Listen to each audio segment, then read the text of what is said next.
Good morning, SEC. It's Friday. Come on now.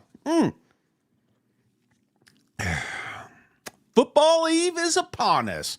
Come on in. Come on in. The water's fine. Salty Taco, welcome to the family. Oh, man. I'm just here to make your day go by a little bit quicker. We've got a lot of stuff to get into. We are going to talk about Saturday's matchups. And, I mean, if you want to see picks, it's on the last show. You know who I picked.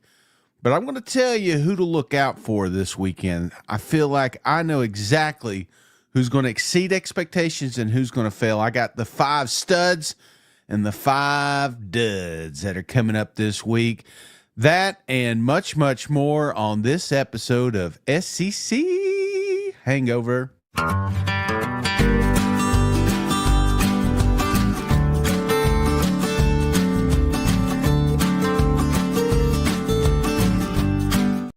Come on in. Step right up. We have got a great week.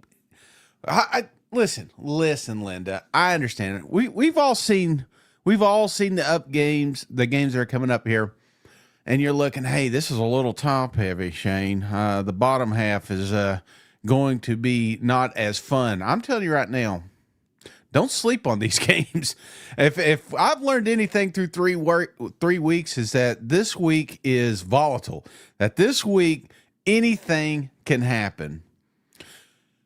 But what I need to happen is the cousins to jump on over to my bookie and sign up right now with promo code SEC.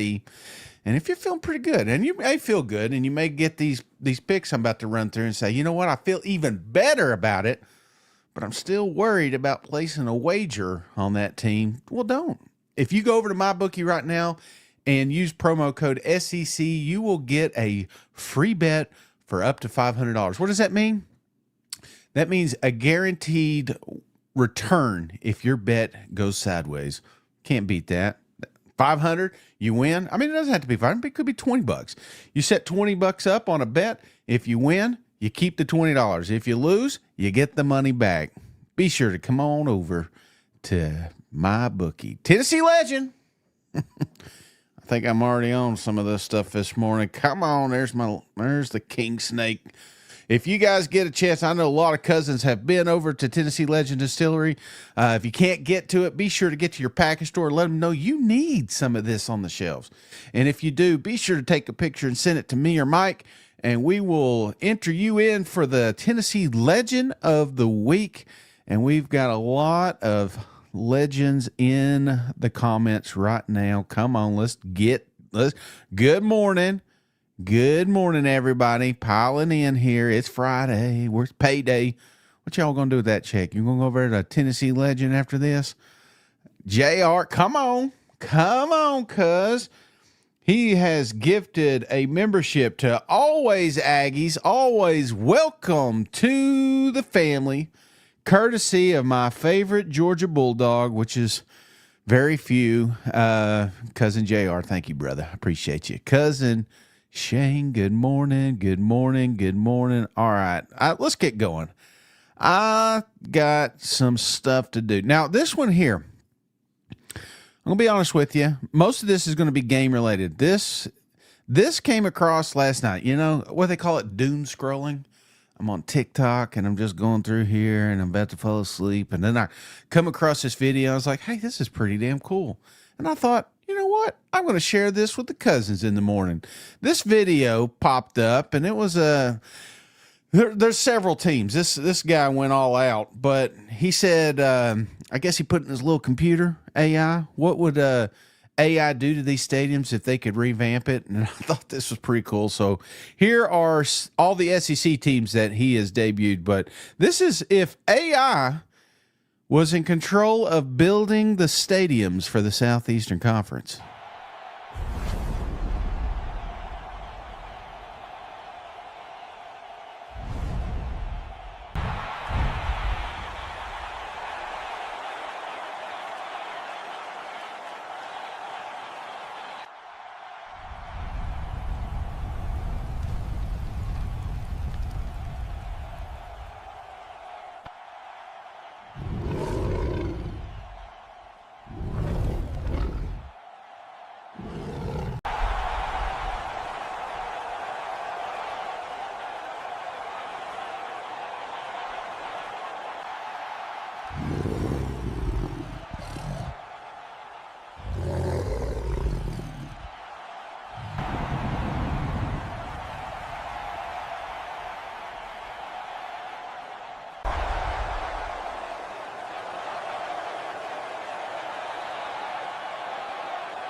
Pretty cool, huh? I thought so. I just feel like if SEC met Disney and they said, "Hey, let's redo these things," I feel like we missed the boat now, right?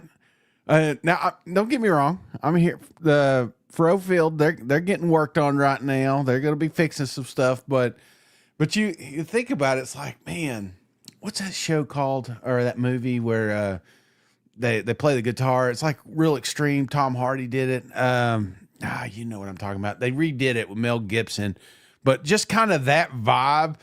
If it could come together with the conference and this is the way it was back in the day with the Coliseums and whatnot. Yeah, I get it. We had to do it this way because construction sucked back in the day, but I don't know. I think future remodels should look a little bit like this, but hey, let's talk football. That's why we're here, right? We got a lot of great games coming up this weekend, and let's get into it. We're going to start with LSU playing Southeast Nobody.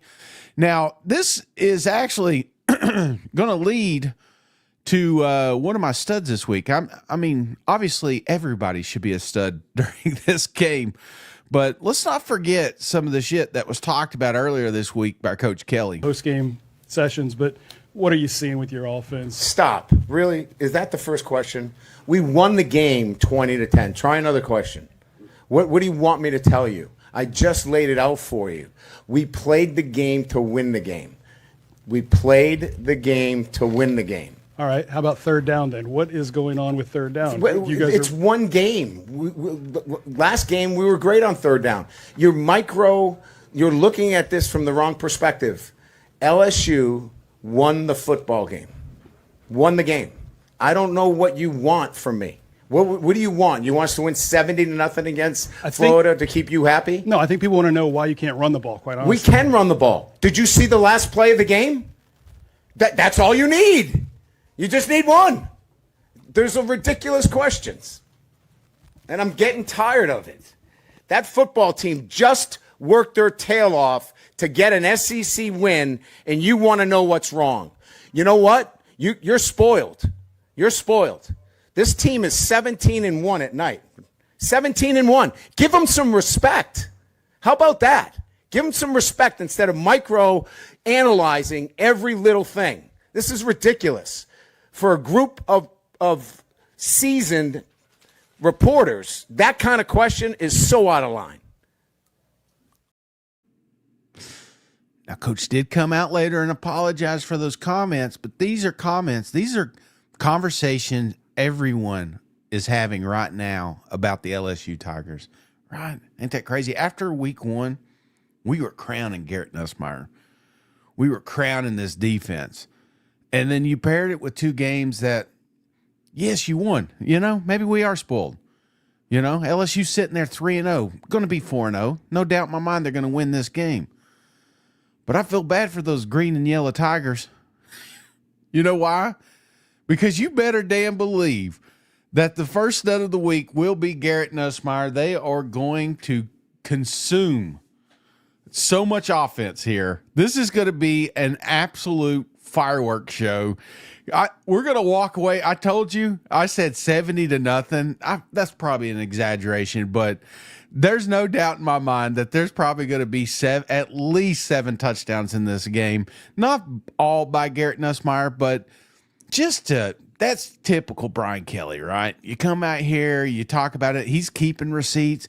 First thing he's going to mention is how great this offense was after this damn football game. So first stud of the week goes to Garrett Nussmeier. Now, speaking of studs, what's going on down there in Texas, right? Texas playing another cupcake, third one in a row, Sam Houston. And there's a guy, a quarterback. I don't know if you're familiar with this guy. His name's Arch Manning. Arch Manning is absolutely struggling, right? We all know it. We don't want to talk about it, but media starting to finally ask some questions down there. Is it physical? Is it mental? Tell me, Arch, what's going on? Arch, would you say what you're going through right now is more physical or mental? Probably mental, to be honest. I think I just need to go out there and play my game. I know the type of athlete and type of player I am. Just go cut it loose and have some fun, play ball. have some fun. You should have some fun, right?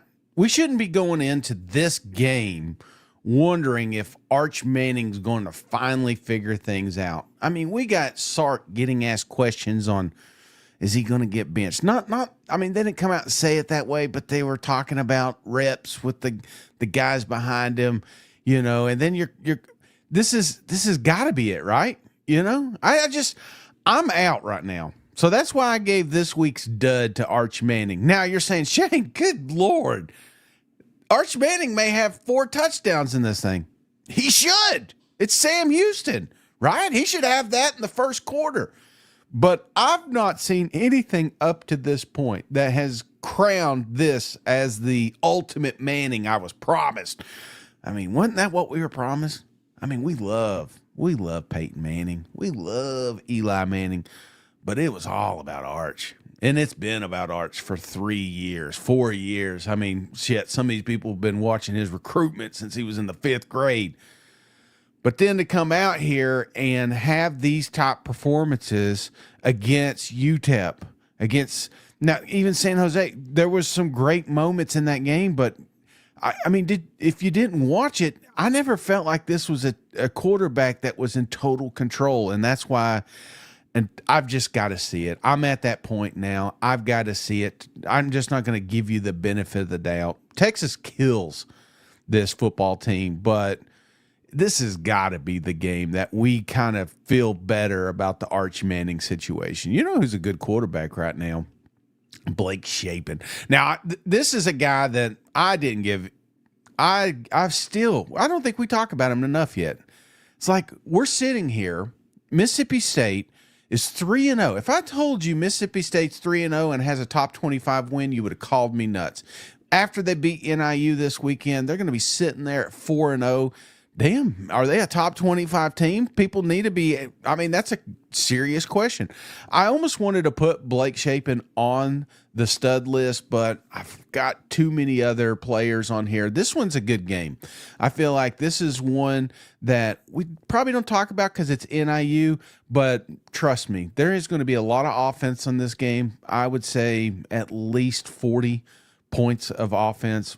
Fun. Mississippi State's fun to watch now. So that's big game for them. Vanderbilt had a big game last week. Nobody's going to be talking about Georgia State. But how many times have we said that and then we're talking about Georgia State? Because you do not schedule this football team. But there's a lot of purple over there. I'm not thinking Vanderbilt's going to lose this thing by no means. Because why? They lost to them last year. And if we've learned anything about our boy Diego Pavia, is that he has a hit list, if you will, and you better damn believe this little blue team is going to be one of those. Now, Vanderbilt on a tear right now, right? They're most likely going to be 5-0 heading to that Bama game, a rematch. What was the sledgehammer and the ants and all that good stuff. But we're not even talking about this one. This is a game that Vanderbilt's not overlooking. But I'm not saying that Diego is going to get the stats, all right? It just doesn't feel like that type of game. It feels like a game that you get this man more involved. Cedric Alexander, this week's stud for the Commodores. Now, he's not had a 100-yard rushing game yet, but this feels like it, right? This feels like, and if you've watched any of Georgia State, which if you're not an Ole Miss fan, you haven't, but this is a team that you can run on. I expect a lot of yards rushing from Alexander. So give me this week's stud, Cedric Alexander. All right. Ole Miss. Speaking of Ole Miss, let's go over here. Ole Miss, Tulane. Big game, big matchup. Tulane is a good football team, right? I think they're undefeated, if I'm not mistaken. 3-0. This is a ball club. Now I think it was Duke and South Alabama and Bethune, so it's not super powerhouses, but I remember the last time these two teams met, it should have been a blowout. It wasn't. It was a barn burner to the very end, mainly because Tulane's got a hell of a coach that's going to be in the Southeastern Conference next year. Hell, even Lane Kiffin has said that. But I thought these comments were pretty cool. John Summerall come out, talked a little bit about Lane's dad, and I thought we should include it in the show. Luke, who's Matt Luke's brother, Tom's still on staff there, and Tom comes in our locker room and he's like, "Hey, Summy, somebody wants to see you outside." So I walk out, and there's Monty Kiffin. And Monty, passed not too long ago, and a year ago. And Coach Monty says, he comes over and he goes, "Hey, our team way better than y'all." He said, "But man, y'all played hard. Y'all are tough." And he said, "Keep doing what you're doing." I needed to hear that as my first game as head coach after we just got our butts kicked, and I'll never forget that. Like, it was a moment that I shared with Monty that was, I respect the heck out of him because he's a great defensive mind and a big-time coach, and I was a first game head coach that trying to figure out what I was doing, and how you never know what you can say to someone that can positively impact them when they need to hear it. So Monty's impact on me in that moment was lasting, and it still affected me to this day, because I think what it did is it helped me sort of solidify what my beliefs were and what we were doing, and it reaffirmed it. Yeah, good comments right there. I mean, how can you not like this guy, right? How can you not? Then he's going to be coaching for your rival, and you're going to hate him. So until then, I feel like this could be a good game. It's a sneaky game. This is one that's a fun pick for an upset. I don't think that happens. But there are a lot of folks that put in the Morristown Honda bet on this one, and I'll explain real quick. So Morristown Honda, because that's where I'm from, one county over, but Morristown Honda used to have a sign out front. And in Tennessee, this is back in the day when Tennessee was real bad, right? And if it was a game against ETSU, they'd always have Tennessee 49, ETSU 0, something like that. But then if you're playing the Oregon Ducks, they'd have, which was the top 3 team, they would have Oregon 13, Tennessee 14. So it'd always be like 1 point, but they never picked Tennessee to lose the game. So that's why we have the Morristown Honda bet is we get to a game that we it's almost like we want to win. Like my Morristown Honda is the Florida game. Like I see it happening. I want it to happen because I don't want Miami to win, but I'm not super confident. So I've got Florida winning by 1 point. So that's where the Morristown Honda bet comes from. This shouldn't be a Morristown Honda bet. I really do think that this is a game that Ole Miss should own, right? I mean, it hasn't been. I mean, we've had some really good games, but we've not had that Ole Miss moment. And I do feel like John is going to. I think he's going to lock down the running game as best as he can. Ole Miss against this team, it's apples and oranges. The Rebels got a more talented football team, but this week's dud is Kwan Lacey. I feel like that's going to be the recipe. Let's make this young quarterback, because let's not forget, Trinidad will be getting his second start here at Ole Miss. Let's make him uncomfortable. Let's make him win the football game. So what do? You sell out to the run. That's why I'm not sold that Lacey has a big game. And when you put it on the shoulders of this kid, which is it a quarterback competition?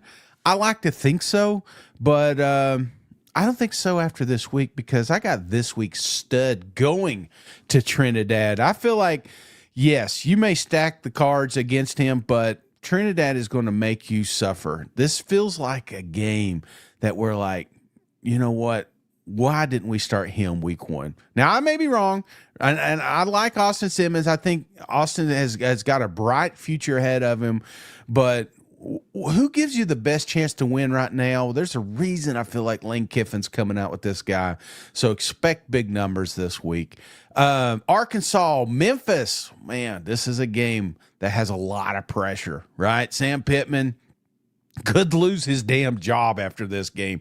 And I'm not just saying that. We've got the AD coming out here talking about Arkansas is just not ready to compete. We're talking about a team that lost another one.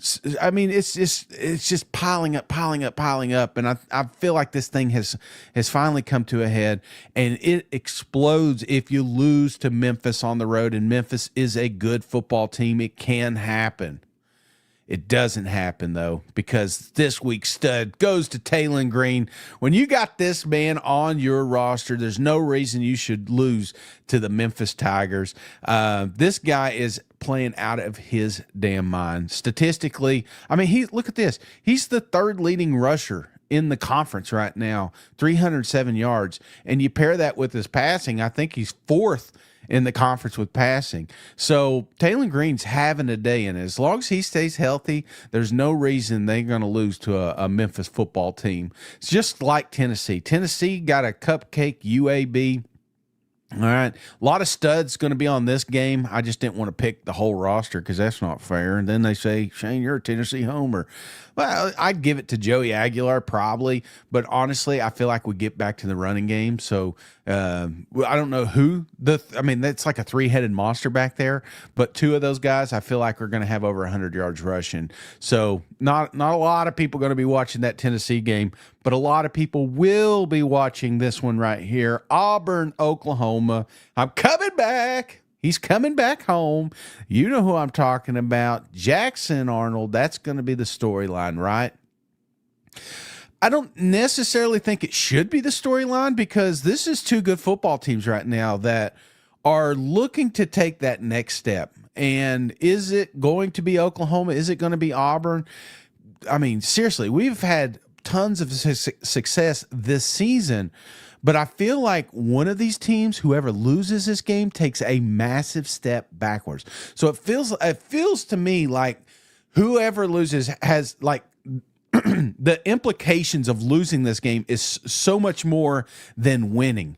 If Oklahoma wins, they move up 4 spots. If Auburn wins, they move up 7 spots. But if they lose, I really think Auburn drops out of top 25. I feel like Oklahoma probably moves down to the 20s, depending on some of these other games. So it just feels like there's a lot riding on this game. So Auburn needs it. Oklahoma needs it. They both can't have it. You know who I picked? I picked Oklahoma to win this game. And the main reason I did is because I am not completely sold on Jackson Arnold, right? I mean, point to the game where this kid has succeeded when the pressure's called. Maybe the Alabama game last year. I guess that would be the closest one. But when you look at Jackson Arnold, Ball State, I was back, right? Kid had a phenomenal game, but he took a massive step back last week when they played South Alabama. They won the game, right? The thing is, Jackson can't win this game with his legs. It will be a factor, but for Auburn to win this game, they have got to have explosive plays. And that means Jackson has got to get some help. And that's my biggest concern is the receivers, the tight ends. It's the drops. And if you can have some of those explosive plays, I could see Auburn winning. But when you got this guy on the other sideline, John Mateer's stud, this is why I think Oklahoma wins it. This guy's playing out of his damn mind. League leader in passing, almost 1,000 yards passing at this moment. Can do it with his legs too. This is a perfect quarterback right now, and that's why I picked Oklahoma. I had to pick which quarterback I had the most trust in, and Jackson is, I feel like, a million miles ahead of where he was last year. I do think Auburn's going to have success this season, but this is a tough football game. Coming in here to Oklahoma, trying to get a win, I just don't think it's going to happen. Now, another tough game. Let's go over here to MIC. They're going to be playing them South Carolina Gamecocks. Now, 3 weeks ago, this looked like a better game, right? South Carolina is sneaky, though. I can't...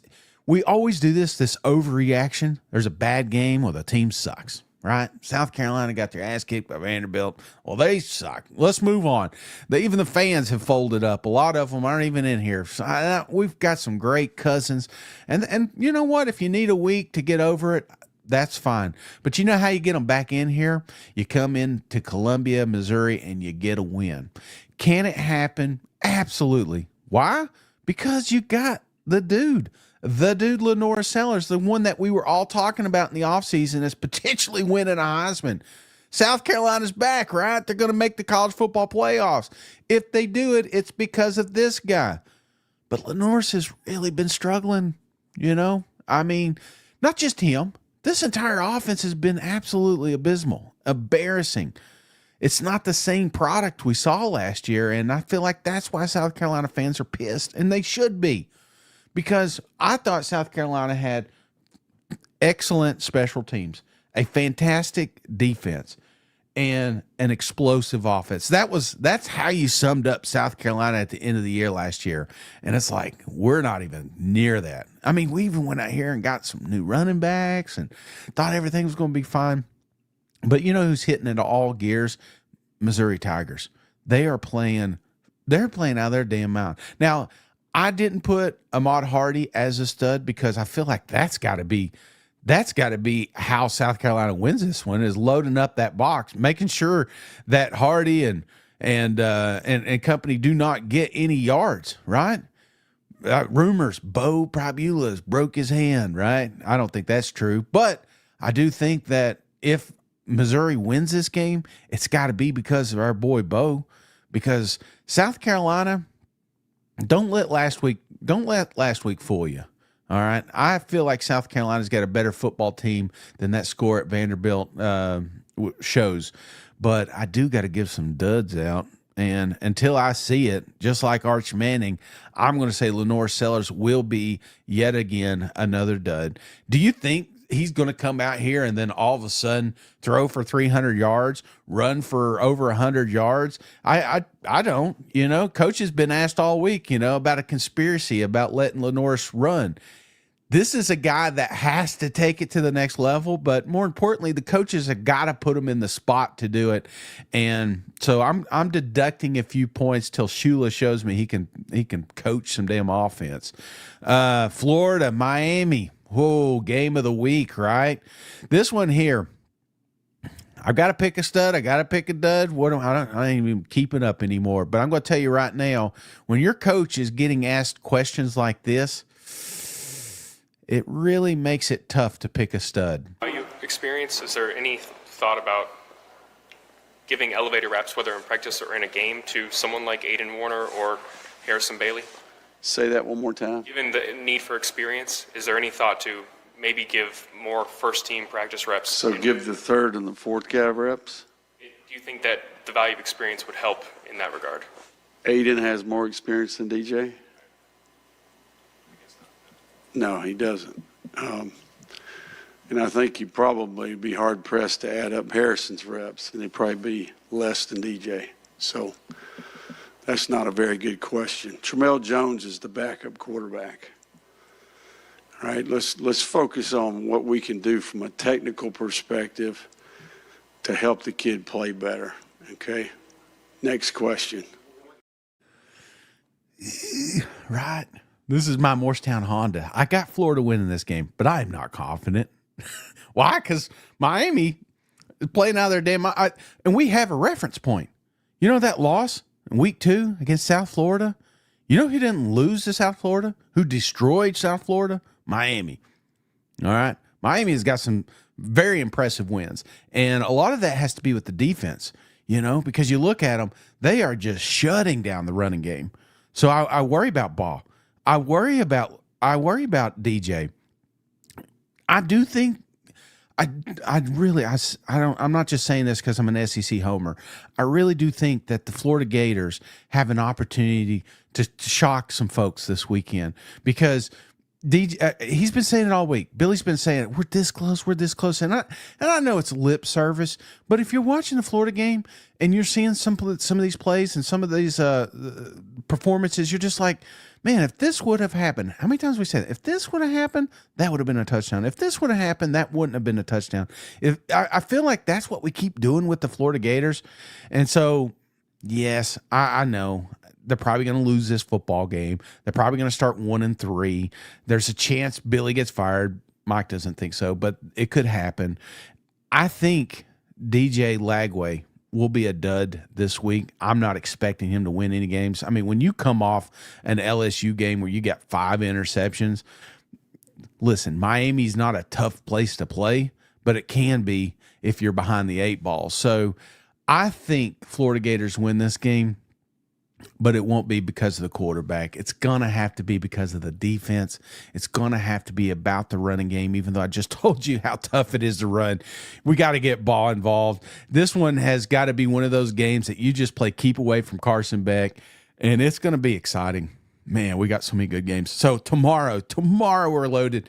I want to let everybody know, I don't think we mentioned it on the big show, but we're going to be doing a watch party for the OU Auburn game. So look forward to seeing everybody there. I've already got the frozen pizza picked out. I've got my Tennessee Legends lined up. The weekend is set. I hope you guys all have a wonderful Friday. Before I go, Jason, gifted a membership. I appreciate you, cuz this is, I don't deserve any of you. Really, I don't. And I appreciate if you hung out this long. If you can give me a thumbs up, that'd mean a lot. But Jason has gifted Gary Walford. Gary, welcome to the family, courtesy of Jason James. And Tennessee Legend asked, which one am I going with? I'm going with, I'm out of blackberry. I tell you what, man, that blackberry was fantastic, but I got peach. So we're going peach this weekend. So if y'all need any bail money, call me. If not, I will see y'all tomorrow on the watch party.